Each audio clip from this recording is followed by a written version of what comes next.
दोस्तों नमस्कार। Discovery classes में एचआर सर आप लोगों का फिर से हार्दिक अभिनंदन करते हैं, वेलकम करते हैं और स्वागत करते हैं। आज की क्लास में हम बात करेंगे कुछ छोटे छोटे प्रश्नों की, और वो छोटे प्रश्न हो सकता है आपको आते हों, लेकिन हो भी सकता है कि नहीं भी आते हों। तो उन्हीं प्रश्नों की चर्चा करेंगे। सक्सेस से हम वापस शुरू कर रहे हैं, तो आप ध्यान से इन छोटे छोटे प्रश्नों को देख लें। एग्जाम में आपका कोई प्रश्न गलत नहीं होगा, क्योंकि छोटों से ही तो बड़े बनते हैं। ठीक है, तो पहला महत्वपूर्ण प्रश्न जो आप लोगों के लिए है 6th क्लास में 1 करोड़ का प्रश्न हो सकता है। कौन सा प्रश्न है कि पृथ्वी और चंद्रमा के बीच की दूरी कितनी है। पहला प्रश्न क्या है, पृथ्वी और चंद्रमा के बीच की दूरी कितनी है। तो उसका आंसर है 384,400 किलोमीटर, 3,84,400 किलोमीटर। बता देंगे ना आंसर। चंद्रमा व पृथ्वी के बीच की दूरी कितनी है, 3,84,400 किलोमीटर। चंद्रमा पर कदम रखने वाला प्रथम व्यक्ति कौन सा था, सिंपल सा प्रश्न है, नील आर्मस्ट्रॉन्ग। और कब रखा, 20 जुलाई 1969 को। कब रखा, 20 जुलाई 1969 को नील आर्मस्ट्रॉन्ग ने चंद्रमा की धरती पर कदम रखा। फिर नेक्स्ट क्वेश्चन ये लीजिए, लेकिन ध्यान में रखना जरूरी है, रिवीजन जरूरी है। ठीक है, क्या प्रकाश की गति कितनी होती है। प्रकाश की गति होती है 3 लाख किलोमीटर प्रति सेकंड। कितनी होती है, 3 लाख किलोमीटर प्रति सेकंड। एग्जाम में ऑप्शन में आ जाए तो 3 लाख वाले पे टिक लगा देना, और 3 गुणा 10 की घात 5 किलोमीटर प्रति सेकंड भी आए तो भी ये आंसर आपका सही होगा। तो क्या प्रकाश की गति कितनी है, 3 लाख किलोमीटर प्रति सेकंड। सूर्य का प्रकाश पृथ्वी पर कितने समय में पहुंचता है। महत्वपूर्ण प्रश्न है, छोटा प्रश्न है लेकिन मोटा प्रश्न है। आ जाए तो ठीक है, नहीं आ जाए तो गलत हो जाता है। NMMS एग्जाम के लिए भी बहुत इंपॉर्टेंट है, ये रीट के लिए भी इंपॉर्टेंट है, बहुत बार पूछ लिया जाता है। सिंपल सा प्रश्न है, 8 मिनट में सूर्य का प्रकाश पृथ्वी पर आ जाता है। ठीक है ना, जितनी मिनट में आप घर से बाहर भी नहीं निकलते हो उतनी देर में सूरज से यहाँ तक आ जाता है, 8 मिनट में। ठीक है, नेक्स्ट, चंद्रमा पृथ्वी का एक चक्कर लगभग कितने समय में पूरा करता है। चंद्रमा जो है किसका चक्कर लगाता है, पृथ्वी का लगाता है। तो एक चक्कर लगाने में कितना समय लेता है। आंसर क्या आ जाएगा, कितना लेता है भाई, 27 दिन। कितना समय लेता है, 27 दिन लेता है। फिर 27 दिन है या 27 घंटे हैं, 27 दिन। फिर नेक्स्ट है क्षुद्र ग्रह। क्षुद्र ग्रह किन किन ग्रहों के बीच में स्थित होता है। क्षुद्र ग्रह जो होते हैं वो किन किन ग्रहों के बीच में स्थित होते हैं, बहुत बार ये प्रश्न पूछा जाता है। और NMMS NMMS exam, REET exam, RS exam, उनके लिए भी बहुत इंपॉर्टेंट क्वेश्चन है। क्या भाई, क्षुद्र ग्रह किन दो ग्रहों के बीच में पाया जाता है। तो आंसर हो जाएगा मंगल व बृहस्पति ग्रहों के बीच में पाया जाता है। क्षुद्र ग्रह बहुत बार पूछ लिया जाता है, मंगल व बृहस्पति के बीच पाया जाता है। मंगल व बृहस्पति, मंगल व बृहस्पति ग्रहों के बीच में कौन से ग्रह पाए जाते हैं। अनेक छोटे छोटे ग्रह होते हैं। ये क्षुद्र ग्रह जो होते हैं ना, इन्हें और बाकी के ग्रह जो होते हैं उनके टुकड़े हुए, कुछ टुकड़े होते हैं, कुछ उल्काएं होती हैं, और दोनों ग्रहों के बीच में ये भी कुछ चक्कर लगाते रहते हैं। ठीक है, कौन कौन से ग्रहों के बीच में, मंगल व बृहस्पति ग्रहों के बीच में और छोटे छोटे ग्रह पाए जाते हैं जिन्हें क्षुद्र ग्रह कहते हैं। ये मंगल व बृहस्पति के बीच में पाए जाते हैं। और हमारा सौरमंडल कौन सी आकाशगंगा में स्थित है। तो आंसर हो जाएगा मिल्की वे या दूधिया रास्ता। आकाशगंगा में जो बहुत सारे तारों का समूह दिखाई देता है ना, उसको अपन क्या कहते हैं, दूधिया रास्ता कहते हैं। और हमारा सौरमंडल उसी आकाशगंगा में स्थित है। कई आकाशगंगाएं हैं, कई सौरमंडल है, कई पृथ्वियां हैं, कई दुनिया है, कहते हैं ना, खूब सारी दुनिया है। तो बहुत बढ़िया प्रश्न क्या है, हमारा सौरमंडल कौन सी आकाशगंगा में स्थित है। तो आंसर क्या हो जाएगा, मिल्की वे में। कौन सी में, मिल्की वे। मिल्की वे, मिल्की, दूध से बनी हुई चीज होती है ना, उनको मिल्की कहते हैं। मिल्क से बनी हुई चीज मिल्की होती है। तो मिल्की वे, वे मीन्स रास्ता, वे मीन्स रास्ता। ठीक है, तो मिल्की वे आकाशगंगा का नाम है। मिल्की वे क्या है, आकाशगंगा है, जिसमें क्या स्थित है, हमारा सौरमंडल स्थित है। हमारा सौरमंडल कौन सी आकाशगंगा का भाग है। तो आप बताएंगे मिल्की वे आकाशगंगा का भाग है। खूब तो सूर्य, जितने भी तारे दिख रहे हैं आपको ऊपर, वो सब क्या है, सूर्य हैं। और सबके क्या है, ग्रह, उपग्रह, पृथ्वी, और हो सकता है और भी कोई दुनिया हो। अभी तो अपने सौरमंडल के बारे में नहीं जाने ना सारा, और दुनिया तो बहुत सारी है। तो बहुत बढ़िया क्वेश्चन है ये। फिर आगे देखो, वर्तमान में ग्रहों की संख्या कितनी है? 8 है, ठीक है ना। पहले कितने ग्रह थे? 9 थे। 9वां ग्रह कौन सा था? प्लूटो या यम। कब हटाया गया उसको? 2006 में, अगस्त 2006 में प्लूटो को ग्रहों की श्रेणी से हटा दिया गया है। अब प्लूटो को क्या माना जाता है? बोना ग्रह माना जाता है। क्या माना जाता है? बोना ग्रह। बुध ग्रह है, अभी पहले तो देखेंगे अपन दूरी। बुध ग्रह जो है वो पृथ्वी से कितने किलोमीटर, सूर्य से कितने किलोमीटर दूर है, और शुक्र कितनी दूर है, तो ये ध्यान में रखेंगे। बुध ग्रह कितनी दूर है? एम के एम। एम का मतलब मिलियन किलोमीटर, 58 एम के एम।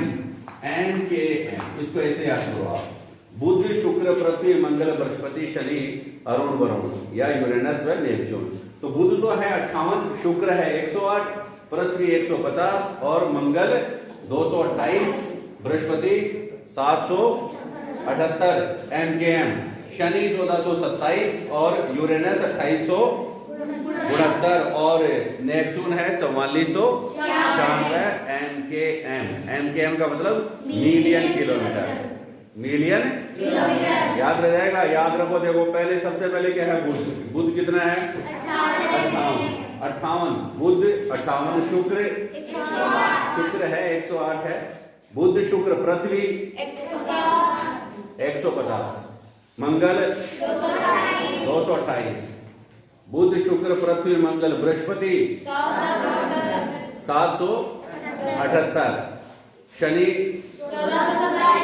1427 और यूरेनस 2869 और लास्ट 4496। ये तो आप लोग ये ध्यान रखेंगे, दूरी बिना देखे आपको याद होना चाहिए। पहला 58 है, दूसरा शुक्र 108 है, तीसरा मंगल 228 है, बुध, पृथ्वी 150 है, मंगल 228 है। मंगल के बाद बृहस्पति कितना है? 778 है। बृहस्पति के बाद शनि, शनि कितना है? 1427 है। और शनि के बाद यूरेनस है, कितना है? 2869 है। और यूरेनस के बाद नेपच्यून। नेपच्यून कितना है?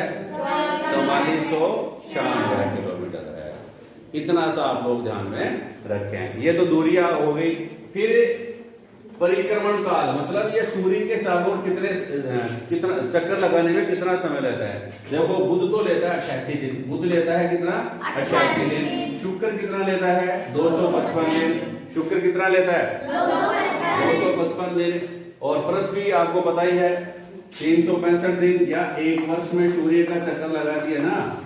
और मंगल 687 दिन और बृहस्पति कितने? 11 साल 11 महीने, लगभग 12 साल ले लेता बृहस्पति सूर्य का चक्कर लगाने में। और शनि 29 साल। शनि कितना लेता है? 29 साल। और हाँ 29 साल और 5 महीने, लगभग 29.5 साल मान लो आप। कौन? शनि 29.5 साल। और यूरेनस जो है वह 84 साल और नेपच्यून जो है वह 164 साल लेता है। कितनी साल लेता है? 164 साल। प्रश्न तो छोटे हैं, एक ही बार याद करने हैं। एक बार थोड़ी सी मेहनत कर लेते हैं, एक बार और देख लेते हैं। देख लेना, एक बार और देख लेते हैं भाई। 88 दिन तो कौन लेता है? बुध। कितने दिन लेता है? 88 दिन में चक्कर पूरा करता है। 8 8 8 8 8 8 8 8 करते बुधराज चक्कर काटता रहता है। फिर शुक्र 255, शुक्र 255। शुक्र के बाद 365 दिन में पृथ्वी का आपको पता है। 365 में तो ये और 255 में शुक्र, ठीक है। पृथ्वी के बाद फिर मंगल 786 मुसलमानों के लिए एक है, क्या है, इसको क्या मानते हैं? शुभ अंक मानते हैं ना। तो इसको थोड़ा सा उल्टा कर दो, 687 कर दो। 687, 687 मंगल। मंगल 687। मंगल ग्रह जो होता है वह सूर्य के चारों ओर परिक्रमा कितने दिनों में करता है? 687 दिनों में करता है। फिर आपको आएगा मंगल के बाद बृहस्पति। आपको पता है बृहस्पति कितने साल में? लगभग 12 साल में। शनि कितने में? 29.5 साल में। फिर यूरेनस जो है वह 84 साल में। और लास्ट में नेपच्यून जो है वह 164 साल में। याद हो जाएगा। 2-3 बार अपन देखेंगे, बात करेंगे, बताएंगे, तब जाके याद हो जाएंगे। तब जाके क्या हो जाएंगे भाई? याद हो जाएंगे। नेक्स्ट क्या है, घूर्णन, खुद की दूरी पर दिन रात कितने दिन में होते हैं, है ना, कितने दूरी पर कितने, जब घूर्णन करेगा ना, एक बार घूर्णन होते ही जो है वो दिन रात की अवधि आ जाएगी, ध्यान रखना, ठीक है। ये देख लीजिए, बुध जो है कितने 59 दिन लेता है अपनी दूरी पर घूर्णन करने के लिए, कितने दिन, 59 दिन। और शुक्र कितने 243 दिनों में अपनी दूरी पर घूमता है। और फिर पृथ्वी कितने दिनों में, एक दिन 24 घंटे लेती है, दिन और रात हो जाते हैं, एक दिन लेती है पूरा, सूर्य के अब चारों ओर घूमती भी जाती है और अपने खुद के ऊपर भी दूरी पर भी घूमती जाती है, ठीक है। पृथ्वी के बाद जैसे मान लो मंगल ग्रह भी एक ही दिन लेता है, देखो मंगल भी कितने दिन लेता है, एक दिन, पृथ्वी भी एक दिन, और शुक्र कितना है 243 दिन लेता है। फिर इधर बृहस्पति जो है वो सिर्फ 10 घंटे 9 घंटे 56 मिनट 10 घंटे में घूम जाता है, काफी मोटा है लेकिन जल्दी घूम जाता है। सबसे बड़ा ग्रह है बृहस्पति, लेकिन जल्दी घूम जाता है, 109 घंटे 56 मिनट लेता है 10 घंटे में। और शनि कितने में, 10 घंटे 40 मिनट, थोड़ा सा 40 मिनट लेट आता है ये शनि, है ना, 40 मिनट तो लेगा ही, 40 मिनट और आ जाता है, 10 घंटे 40 मिनट और लेता है। यूरेनस जो होता है वो 17 घंटे 14 मिनट 17 घंटे 14 मिनट। और इधर नेपच्यून जो होता है वह 16 घंटे 7 मिनट लेता है, 16 घंटे। देखो इधर 16 घंटे कौन ले रहा है, नेपच्यून ले रहा है, 17 घंटे कौन ले रहा है, यूरेनस ले रहा है, तो और फिर कौन ले रहा है 9 घंटे 10 घंटे कौन ले रहा है, हाँ, तो इनमें सबसे कम टाइम कौन सा ले रहा है, नेपच्यून। कौन सा ले रहा है, नहीं नेपच्यून क्या, शनि, पहले बृहस्पति ले रहा है, बृहस्पति 10 घंटे, ये भी 10 घंटे 40 मिनट, ये सही है ना क्रम घूम, ये थोड़ा सा पहले आ जाएगा, ठीक है ना, अपनी दूरी पर घूर्णन करने में। पहले तो आएगा बृहस्पति, फिर आएगा शनि, फिर आएगा नेपच्यून और फिर आएगा यूरेनस। सबसे ज्यादा समय कौन लेता है, यूरेनस लेता है अपने दूरी पर घूर्णन करने में। और इधर देखो ये तो लेता 59 दिन और ये 243 दिन। इधर इनमें इन 4 ग्रहों में देखिए कौन सा लेता है सबसे ज्यादा, शुक्र ग्रह। शुक्र ग्रह जो होता है अपनी धुरी पर घूर्णन करने में सबसे ज्यादा समय लेता है, कौन सा, 243 दिन, ठीक है। सबसे अधिक समय कौन सा लेता है, शुक्र ग्रह सबसे अधिक समय लेता है अपनी धुरी पर घूर्णन करने में। सर्वाधिक समय कौन सा ग्रह लेता है, शुक्र ग्रह। सबसे कम समय कौन सा लेता है, बृहस्पति, समझ रहे हो ना, बृहस्पति सबसे कम समय लेता है, कितना, 10 घंटे। और सबसे ज्यादा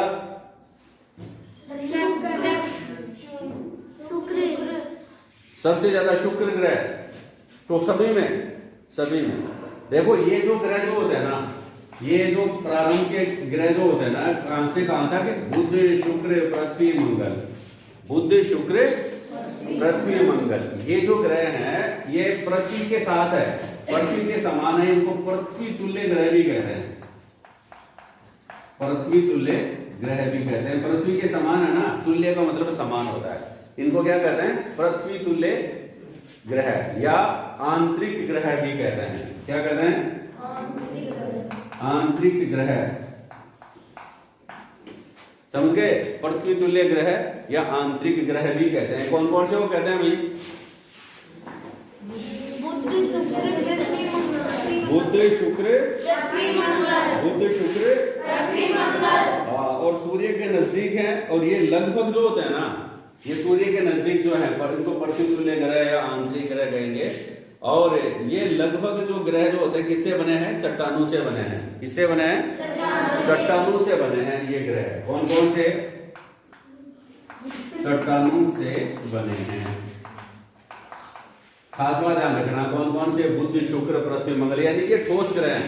आंतरिक ग्रह या आंतर ग्रह या पृथ्वी तुल्य ग्रह कौन कौन से हैं, बुध शुक्र पृथ्वी मंगल। प्रश्न आ जाए एग्जाम में, पूछ ले कि निम्नलिखित में से कौन से ग्रह आंतरिक ग्रह नहीं है, आंतरिक ग्रह नहीं है, तो बुध शुक्र पृथ्वी बृहस्पति, क्या आंसर आ जाए, बृहस्पति आ जाएगा। ऐसे ध्यान रखना, कहीं आप लोग ये सोच लो कि निम्नलिखित में से कौन सा आंतरिक ग्रह है, ऐसे सोच लोगे तो कौन कौन से हैं, बुध, शुक्र, पृथ्वी, मंगल, इनका समूह आपको सेलेक्ट करना पड़ेगा। और नहीं है तब आपको कोई भी एक सिलेक्ट करना पड़ेगा इन चार वालों में से, कि चार में से कोई भी अलग आ जाएगा ना, वो आंतरिक ग्रह नहीं है। ठीक है ना। तो इनको क्या कहते हैं, ये जो है इनको बाह्य ग्रह,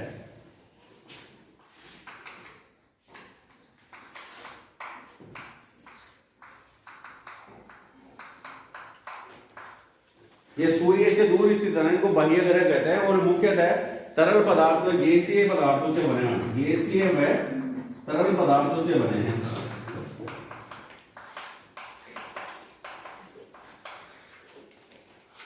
कौन से, किसके बने हैं, गैसीय व तरल पदार्थों से बने हुए हैं। और इनका आकार लगभग बहुत बड़ा आकार होता है इनका, देख लीजिए, है ना। ये इंपॉर्टेंट क्वेश्चन है, आप लोग ध्यान में रखेंगे। ठीक है। कौन से दो ग्रह ऐसे हैं जिनकी घूर्णन गति एक समान है? पृथ्वी, मंगल। पृथ्वी और मंगल ग्रह ऐसे दो ग्रह हैं जिनकी घूर्णन गति क्या है, एक समान है। एक ही दिन में ये अपने अक्ष पर घूर्णन पूरा कर लेते हैं। सबसे अधिक घूर्णन जो है, सबसे अधिक समय लगाता है घूर्णन गति में, कौन सा? शुक्र ग्रह। ठीक है।